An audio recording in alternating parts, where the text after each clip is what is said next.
So let's have a chat.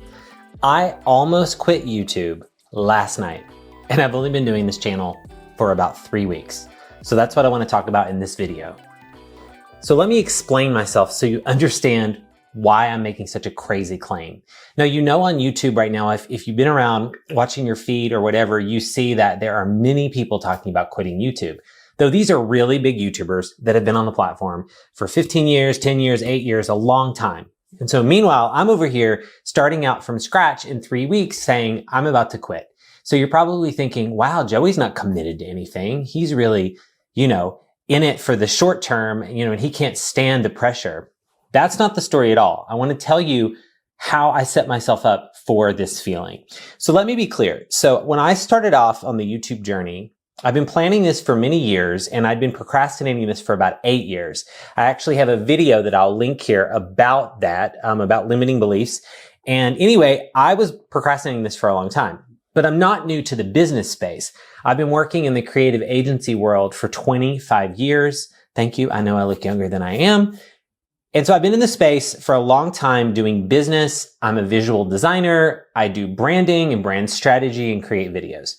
So I understand that business takes work, and I understand that you have to have some level of tenacity to really show up and perform well.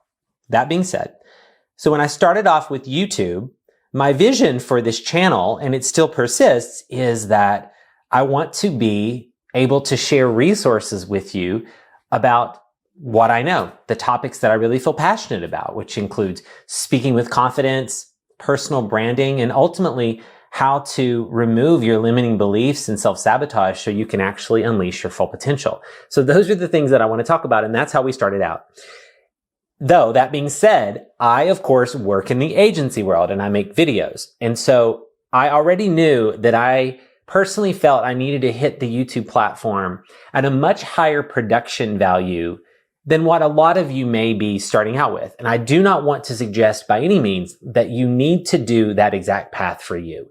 I coach people, to be confident on camera, and I coach people to get on YouTube. And so I do not want to, for a moment, suggest that you need to have all these barriers to entry. You can set up a phone, maybe a light or two, and an okay microphone, and you're good. Get your content on YouTube. However, I decided that I needed to show up in a much higher production value. And I launched the channel with 4 videos. There's this loose recommendation across the YouTube platform that you should start with a handful of videos. 5 has been thrown around. Well, I started with 4 and some shorts. Great idea, because when people land on the channel, when it launched a couple Fridays ago, people could watch multiple videos, and that did create more watch time. It's a great strategy, and I would recommend that. Though getting ready for that launch, even though I produce videos, even though I script videos, this is not something new for me. I thought, oh, this will be easy breezy for me. Well, I already knew when I'd committed to the posting schedule and I was going to launch with these 4 videos, that week prior was crazy. I was exhausted. I was recording videos. I was editing them. And of course, my perfectionism was through the roof. So I knew then that I didn't like how it felt, but I was very excited about the launch, and we got it going. And then, of course, after that, because I'm a driven person that wants to unleash my full potential, maybe you can relate with me, I put a lot of pressure on myself.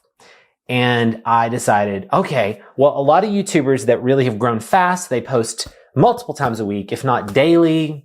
I knew that daily wasn't going to be realistic for me because of the types of videos I'm producing, and they require research. And many of them are produced and edited, so it's easy for you to watch, and they just take more time. So every day was not going to work. However, I thought, well, I can post 2 videos a week. Okay, that's great. Meanwhile, this is not my full-time project. It's an important project. It's a priority for me, though I have an agency. I work with clients. I do coaching, all these things I really love. And so I don't have all day to be posting and creating YouTube videos. So that being said, maybe you're in my shoes, where if you're sitting here thinking, I want to launch a channel, or maybe you've launched one and you're feeling the same way I am, or maybe you're a big YouTuber watching today. Thank you so much for landing on my video. Big meaning you have a lot of people following you and you've been doing this for a while. Maybe you're feeling the burnout like I'm talking about, and I'm on the front end of this. And so I wanted to bring this up to say that we create our own perfectionism. And I did that very well going into this. And also, we often can make things super important or create importance for something and put it on a pedestal because it's so important to us. And I knew that was recipe for disaster when I was doing that, but I could feel it. And so the first week or so into this, I was not a happy person to be around. Had the channel on this huge pedestal. I was paying attention to who was engaging and who wasn't. And, it was just wild and crazy. I talk about this in a video I'll share here where I talk about the book Big Magic by Elizabeth Gilbert and how she talks about not over prioritizing your work and calling it a baby. And I had called the YouTube channel a baby. So I think a lot of YouTubers probably feel this way. And it's really important for us to be aware of this behavior when we're going in. So why did I almost quit last night? Because I realized after 3 weeks of this, and I've posted, I think 7 or 8 videos and shorts. So I have a good amount of content on YouTube and I'm very proud of it. I'm proud of all these videos, though it's not sustainable. I didn't show up on YouTube to do the flash in the pan and disappear in 3 weeks or 3 months or even a year. This is a long game, everybody. And I knew that going in because I've watched a lot of big YouTubers that have been in this game for a while. And I know that it is.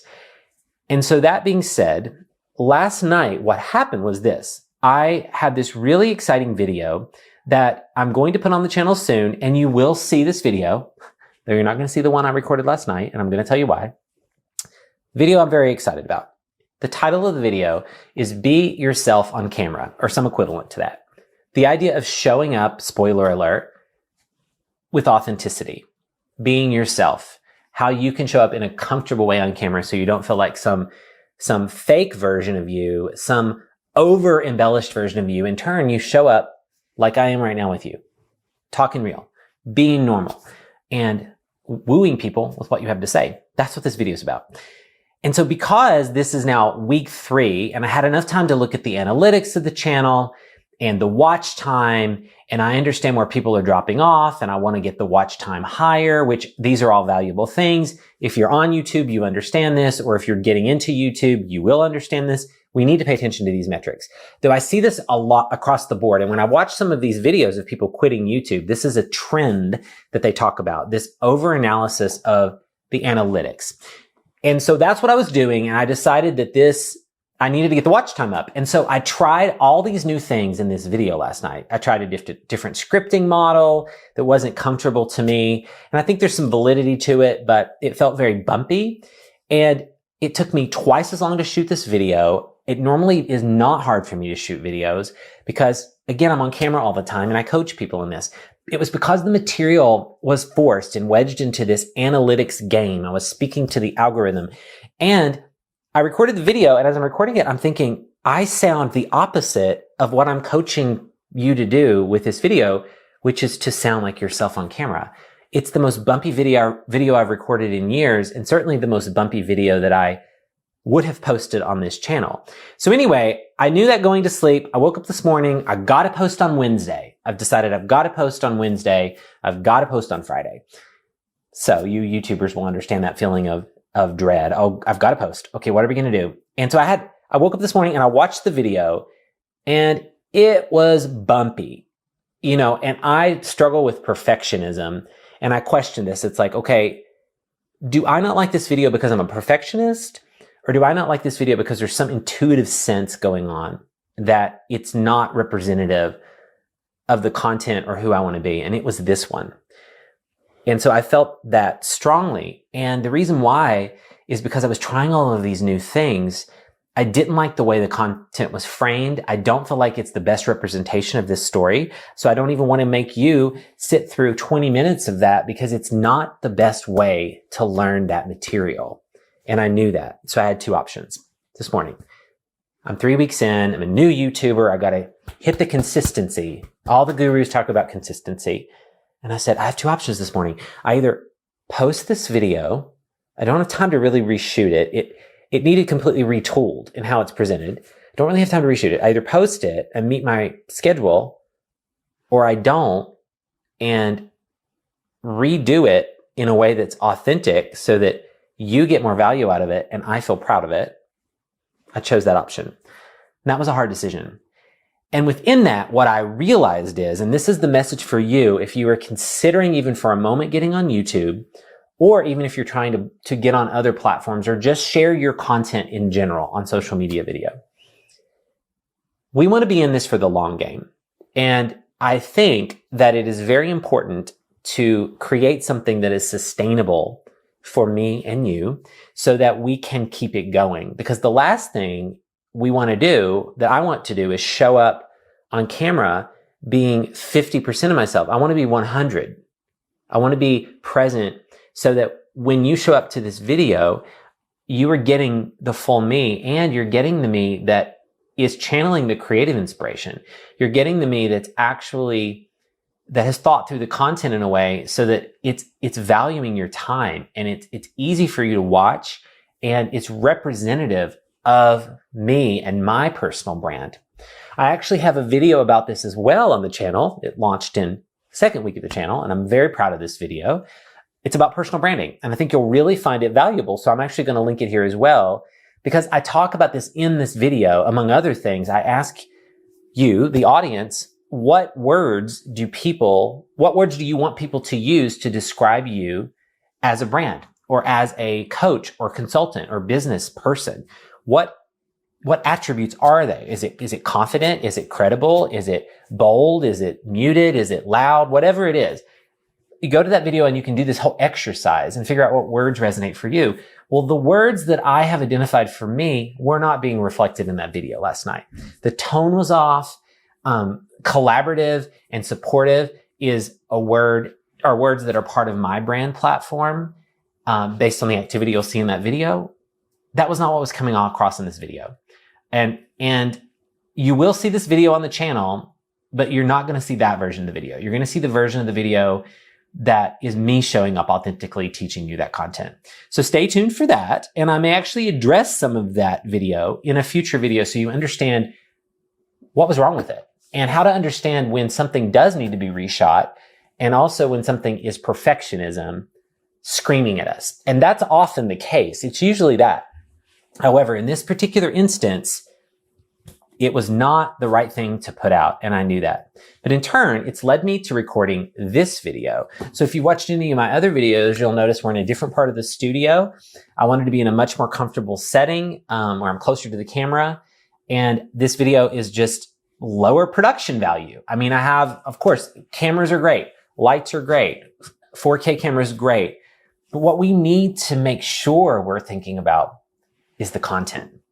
The content needs to be great on YouTube and on all other platforms. Though YouTube demands this, especially for asking people to show up for a long form video, it needs to be reflective of us. And I want you to show up on camera authentically as yourself, coming across that way, and also sharing your ideas from the heart and not wedged into this weird, awkward script that doesn't feel comfortable for you. And that's what had happened to me yesterday.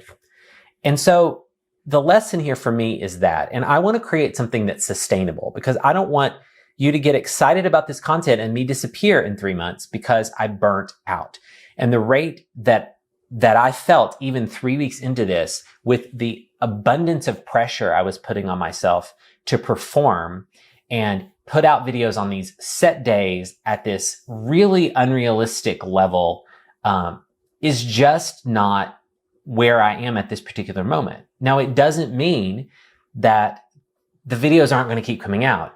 And it doesn't mean that I'm probably going to post multiple videos a week. Though what I'm doing for the next couple of weeks, I'm giving myself room to say, okay, I'm posting at least one video for the next couple of weeks. That I can commit to, because then I'm going to be calm, collected, and cool on camera with you. And if I get to that second video, great.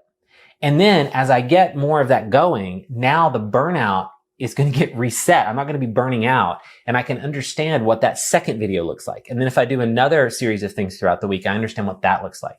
So I would encourage you to think about this as you're approaching this type of content creation, especially if you're like me, which I think you probably are if you're on this channel and you watch my other content.